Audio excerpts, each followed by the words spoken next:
Mata dan teman-teman, pada hari ini kami akan mempresentasikan tentang teks berita. Tapi sebelum itu, mari kita memperkenalkan diri terlebih dahulu. Perkenalkan, nama saya Aurelia Kalista dari absen 6. Saya Gerard, absen 13, kelas 7D. Saya Budi dari kelas 7D nomor absen 14. Oke, mari kita saksikan. 1. Pengertian teks berita.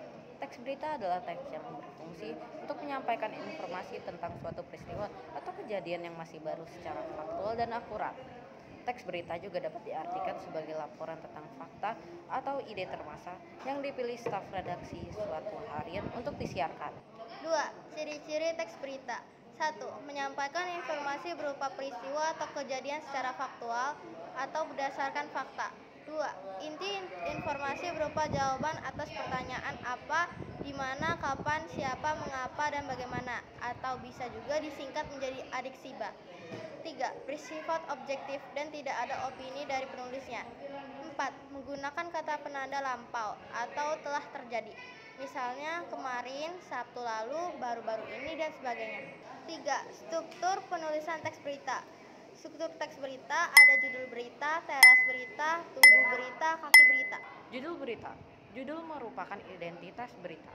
Artinya melalui judul itu sudah tersirat atau tersurat isi berita secara keseluruhan.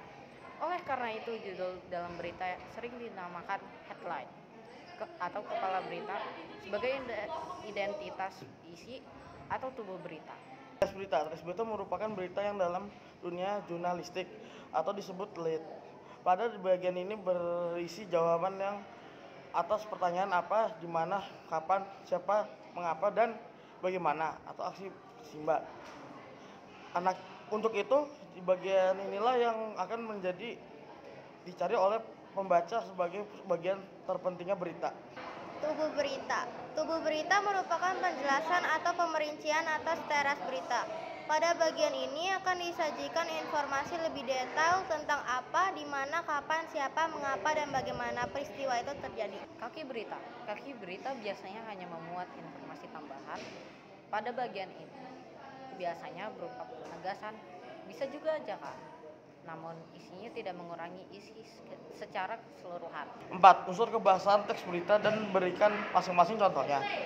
Unsur kebahasaan teks berita menggunakan kata kerja, verbal atau pewarta, menggunakan kata keterangan atau waktu lampau, menggunakan kutipan langsung dan tidak langsung, menggunakan bahasa baku netral dan objektif, menggunakan makna denotatif. 1. Kata kerja pewarta adalah kata kerja yang menunjukkan adanya suatu percakapan.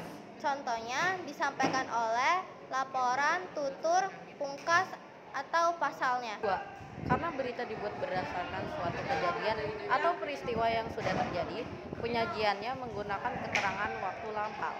Contohnya, kemarin, akhir-akhir ini, baru-baru ini, Jumat kemarin, dan tahun kemarin. Penjelasan nomor bagian 3. Menggunakan kutipan langsung dan tidak langsung. Kutipan langsung disampaikan narasumber secara langsung, sedangkan kutipan tidak langsung digunakan kembali oleh penulis. Kutipan ini digunakan untuk menyampaikan hasil wawancara dengan narasumber.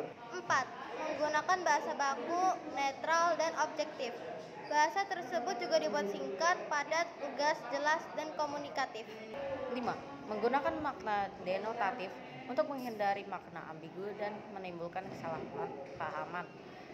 Bahasa dalam teks berita menggunakan makna denotatif atau makna sebenarnya. Sekian dan terima kasih ya udah memperhatikan dan menghilangkan rasa ngantuk dengan memperhatikan presentasi kami. Bye-bye.